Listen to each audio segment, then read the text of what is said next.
ቢላል ረዲየላሁ ዐንሁ ከነቢያችን ሰለላሁ ዐለይሂ ወሰለም ሰሃቦች መካከል ነው። ነቢያችን ሰለላሁ ዐለይሂ ወሰለም በጣም የሚወዱት በጣም የሚያከብሩት የሆነ ሰሃባ ነው። ኢትዮጵያዊ ነው፣ ሀበሻዊ ነው። ቢላል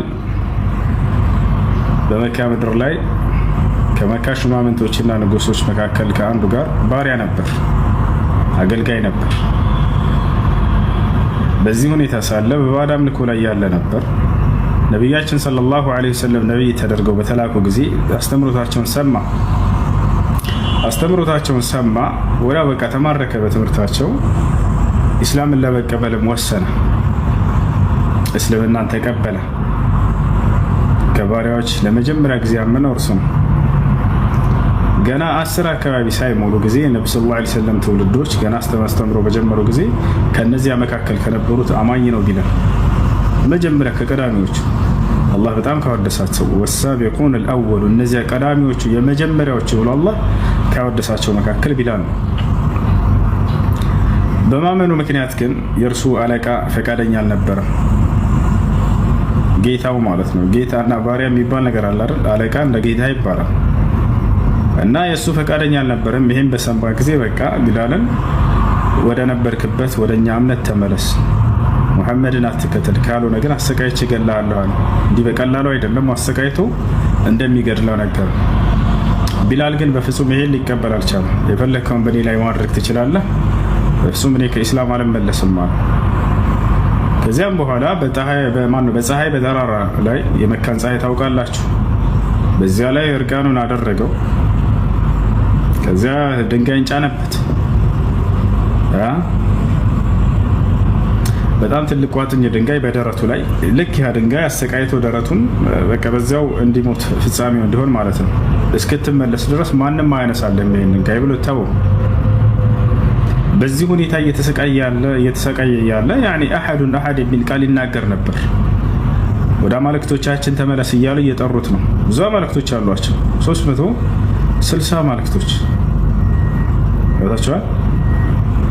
እነዚህን ላት፣ መናት፣ ዑዛ፣ ሁበል ምናምን የሚባሉ ነገር ግን ቢላል አሐድ ይላቸው ነበር። አንድና ብቸኛ የሆነው አምላክ እያለ ይነግራቸው ነበር። አሐድ ማለት አንድ ብቻ የሆነው አምላክ ማለት ነው።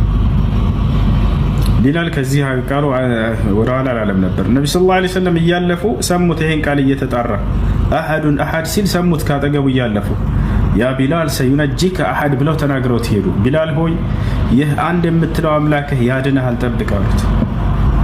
ሰዩነጂከ አሐድ እያሉት ሄዱ።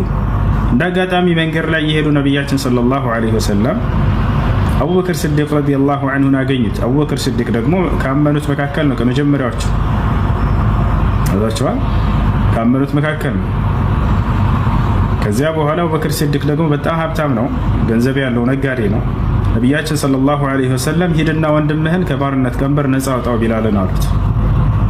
የመካ ከሃዲያኖች ንጉሶች እያሰቃዩት ነውና። አቡበክር ስዲቅ የነቢያችን ሰለላሁ ዐለይሂ ወሰለምን ትእዛዝ ሰማ። ቀጥታ ሄደ፣ አለቆቹን አናገራቸው። ልግዛቸው ይህን ባሪያ ሽጡልኝ አላቸው። በጣም ደነገጡ። ይሄን ባሪያ ለመግዛት ፈልገህ? አዎ፣ በቃ የምታቀርቡልኝ ገንዘብ ነገሩ እገዛቸዋለሁ አላቸው። አቀረቡለት። ምንም ሳይከራከር ገዛ። ገንዘባቸውን ከፈላቸውና ራሱ አቡበክር ስዲቅ ረዲየላሁ ዐንሁ ድንጋዩን አነሳለት። ቆሻሻው እንደዚህ አራግፎ አቅፎ ይዞት ሄደ። ነቢያችን ሰለላሁ ዐለይሂ ወሰለም ይሄንን ባሪያ አለቃ ምናምን የሚባል ነገር ድምጥማጡን አጥፍተውታል። ሂድና ወንድምህን ብለው ነው የገለጹት። ያንን ባሪያ ብለው አልነገሩትም። ሂድና ወንድምህን ከባርነት ቀንበር ነፃ አውጣው አሉት። አቡበክር ስዲቅ እርሳቸውን ትእዛዝ ሰምቶ ሄደ። ድንጋዩን አነሳለት። ገንዘቡን ከፍሎ አቅፎት ይዞት ያው እናንቱ የአላህ መልእክተኛ ብሎ አገናኛቸው። ከዚያ በኋላ ቢላል ነቢያችን ሰለላሁ ዐለይሂ ወሰለምን ያሰላም ከዚያም በፊት ይወዳቸዋል። እርሳቸውም በጣም ልዩ ክብር ሰጡት። በጣም ይወዱት ነበር፣ በጣም ያከብሩት ነበር። ሰዎች መጥተው ቤት ሲቀመጡ ጊዜ እንደዚህ እርሳቸው ነብዩ ሰለላሁ ዐለይሂ ወሰለም ባሉበት ቤት ልክ የሚመጣ ሰው አዲስ ሰው ሲመጣ አዲስ ከሚቀመጠው ጠጋ እያሉ ይቀመጣሉ። ነብዩ ሰለላሁ ዐለይሂ ወሰለም ቢላል ሲመጣ ግን ና ቢላል ብለው ጠጋ ብለው እርሱን ክብር እየሰጡ ካጠገባቸው ያስቀምጡት ነበር። ይሄ የሚያደርጉት ለምንድን ነው? ሰዎች ለባሪያ ዝቅ ያለ አመለካከት እንዳይኖራቸው ያውና የዓለም ታላቅ የሆነ ሰው ነብዩ ሰለላሁ ዐለይሂ ወሰለም እርሳቸው ክብር ሰጥተው ያሳያቸው ነበር። በቃል ብቻ ሳይሆን ለሰዎች እኩልነት፣ ለጥቁሮች እኩልነት ምናምን የሚሉት በተግባር ያሳያቸው ነበር። ባሪያ ነው ወይንም ጥቁር ነው ሀበሻዊ ነው ብለው ዝቅ ያደርጉ።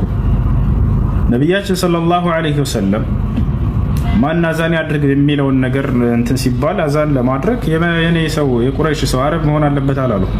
ሙሩ ቢላለን ፈሊዩአዝን ቢናስ ፈኢነሁ አንዳ ሶውተን አሉ። አዛን የሚያደርገው ለነብዩ ሰለላሁ ዐለይሂ ወሰለም ማን ነው ተብሎ እንትን ሲባል ጊዜ ሲፈለግ ራሳቸው ምናሉ ቢላልን እዘዙት፣ እርሱ ነው አዛን የሚያደርገው። ቢላል ተመረጠለት። አልጠበቀም ነበር። የነቢያችን ሰለላሁ ዐለይሂ ወሰለም ሙአዚን ሆኖ እስከ ህይወቱ ፍጻሜ ድረስ ቆየ። ነቢያችን ሰለላሁ ዐለይሂ ወሰለም እስከሚሞቱበት ጊዜ ድረስ ቢላል ረዲየላሁ ዐንሁ ስለ ቀጣዩ ዓለም ስለሚኖረው ዕጣ ፈንታ ነብዩ ሰለላሁ ዐለይሂ ወሰለም ተናግረውለታል። ነቢያችን ሰለላሁ ዐለይሂ ወሰለም በአንድ ሐዲስ ላይ ጀነት እንደሚሆን ነገሩት ቃል በቃል። ያ ቢላል ሰሚዕቱ ቀርዐ ኒዓሊከ ፊል ጀና አሉት። ቢላል ሆይ በጀነት ውስጥ የጫማህን ኮቴ ሰማሁኝ አሉት። በምድር ላይ እየተንቀሳቀሰ እያለ ነቢያችን ሰለላሁ ዐለይሂ ወሰለም የዛኔ ሰባቱን ሰማይ አድርገው በሄዱ ጊዜ ጀነትን አይተዋል አይደል? ኢጥለዐቱ ፊል ጀና ብለዋል። ጀነትን አይቻለሁኝ ብለዋል። የዛኔ የጫማን ኮቴ ያሰማቸው አላህ ምንድን ነው ይሄ ብለው ሲጠይቁ ይህ የቢላል የጫማ ኮቴ ነው፣ ምድር ላይ እየተንቀሳቀሰ ወደፊት ጀነት እንደሚገባ ቀድሞ እያሳወቃቸው እየነገራቸው ነው። ቢላል የጀነት እንደሆነ ተመስክሮለታል። ለዚያውም በሌላ ሐዲስ ላይ ከኔ ጋር እኩል ነው የምትገባው ሁላ ብለውታል። ኢትዮጵያዊ ነው ከእርሳቸው ጋር እኩል ጀነት የሚገባ ወታቻላር ከነቢያችን ሰለላሁ ዐለይሂ ወሰለም ጋር እኩል ጀነት ይገባል። ይሄ ነው ቢላል በዚህ ሁኔታ አዛን በማድረግ ለነብዩ ሰለላሁ ዐለይሂ ወሰለም እስከ መጨረሻ ህይወታቸው ድረስ ቆየ። መጀመሪያ የሞቱት ነብዩ ሰለላሁ ዐለይሂ ወሰለም ናቸው። ከዚያ በኋላ ነው ቢላል የሞተው። ቢላል ረዲየላሁ ዐንሁ ነቢያችን ሰለላሁ ዐለይሂ ወሰለም በሞቱ ጊዜ መዲና መቀመጥ አልቻለም። ወላሂ መቀመጥ አልቻለም። ያ ጀማ በቃ መሄድ አለብኝ አለ። አቡበክር ሲዲቅን ሲነግረው ጊዜ አይ ቢላል አትሄድ፣ ለምን ትሄዳለህ አለው። የነቢያችን ሰለላሁ ዐለይሂ ወሰለም ህልፈት በቃ እኔ ልቤን ሰፍሮታልና እርሳቸው የሌሉበት ሀገር ድጋሚ መቀመጥ አልፈልግም። እርሳቸው ልክ ያ ቀን ሲነጋ ጊዜ እርሳቸውን ጠረንና መዓዛ የምናገኝበት አለፈ እኮ ያ ቀን። በነጋ ቁጥር ያንን የእርሳቸውን ሳጣ በቃ እኔ እዚህ መቀመጥ አልችልም አለ። አይ አትሄድብን፣ አዛን አድርግ ቀጥል ሲለው አቡበክር ሲዲቅ አቡበክርን ምን አለው? ቢላል አውቃለሁኝ እንደገዛኸኝ በገንዘብህ አለው። ነፃ እንዳወጣኸኝም አውቃለሁ። ንብረትህ ነኝ አለው። ንብረትህ ነኝ፣ በገንዘብህ ነፃ አውጥተኸኛል፣ ከባርነት ቀንበር አልረሳም ያን ቀን አለ። አትሂድ ብለህ ከከለከልከኝ የአንተ ባሪያ ነኝና ወዴትም አልሄድብህም አለው። ፈቃደኛ ከሆንክልኝ ግን እርሳቸው የሌሉበት ሀገር ድጋሜ እኔ መቀመጥ አልቻልኩም አለ።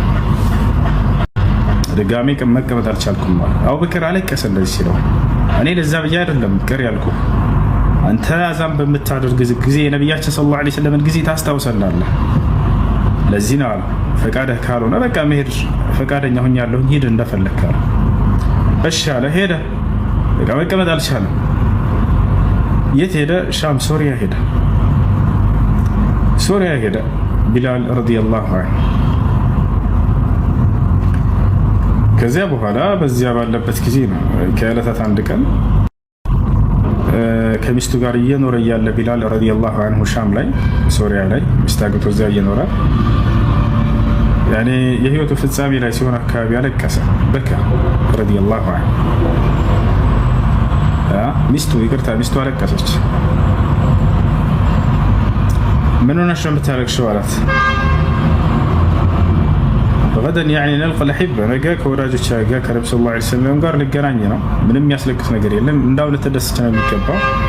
ከዚህ ከህልፈቴ በኋላ ከእርሳቸው ጋር ልገናኝ ስለሆነ እያለ ተናገረ ማለት ነው። ገብቶሻል። በዚሁ ላይ ከዕለታት አንድ ቀን ህልም ያል ይባላል ቢላል ረዲየላሁ ዐንሁ ነቢያችን ሰለላሁ ዐለይሂ ወሰለም በህልሙ መጥተው ለምንድን ነው ቢላል የማትዘይረን ብለው ወደ መዲና እንዲመለስ ተናገሩት ይባላል። ከዚያ በኋላ ቢላል ረዲየላሁ ዐንሁ ወደ መዲና ተመለሰ። ወደ መዲና በተመለሰ ጊዜ ሰሃቦች አዛን አድርግልን አሉት። ነገር ግን በቃ ከእርሳቸው በኋላ ለማንም አላደርግም አዛን አለ። እርሳቸው ነብዩ ሰለላሁ ዐለይሂ ወሰለም ካረፉ በኋላ የነቢ ሰለላሁ ዐለይሂ ወሰለም የልጅ ልጆች የሆኑ ሐሰን እና ሁሰይን ለመኑት አዛን አድርግ ብለው። አያታችን ነቢያችን ሰለላሁ ዐለይሂ ወሰለም ናቸው ታውቃለህ። ስለዚህ እንለምንሃለን አዛን አድርግልን አሉት። አቡበክር አዛን ማን ነው ቢላል አዛን ማድረግ ጀመረ። አላሁ አክበር አላሁ አክበር አለ። አላሁ አክበር አላሁ አክበር። ይሄን ጨረሰ። አሽሀዱ አን ላ ኢላሃ ኢለላህ አሽሀዱ አን ላ ኢላሃ ኢለላህ። ይሄን ጨረሰ።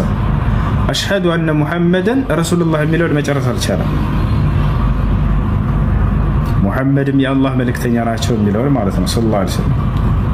በቃ በጣም አለቀሰ፣ ራሱን ስትወደቀ ይባላል። በጣም ከማልቀስ የተነሳ የዛኔ እንዳለ የመዲና ህዝብ ድምፁ ሲሰማ ጊዜ የአላህ መልእክተኛ መሆናቸውን ሙሐመድን መሰክራለህ የሚለውን ቃል ያኔ ሙሉ የመዲና ህዝብ አለቀሰ። በከው ሁላቸው እና ይህ ነው ቢላል ረዲየላሁ ዐንሁ ታሪኩ ባጭሩ። ቢላል የጀነት እንደሚሆን ነቢያችን ሰለላሁ ዐለይሂ ወሰለም መስክረውለታል። ይሄ ትልቅ ጸጋ ነው ለእርሱ። ይህን ይመስላል።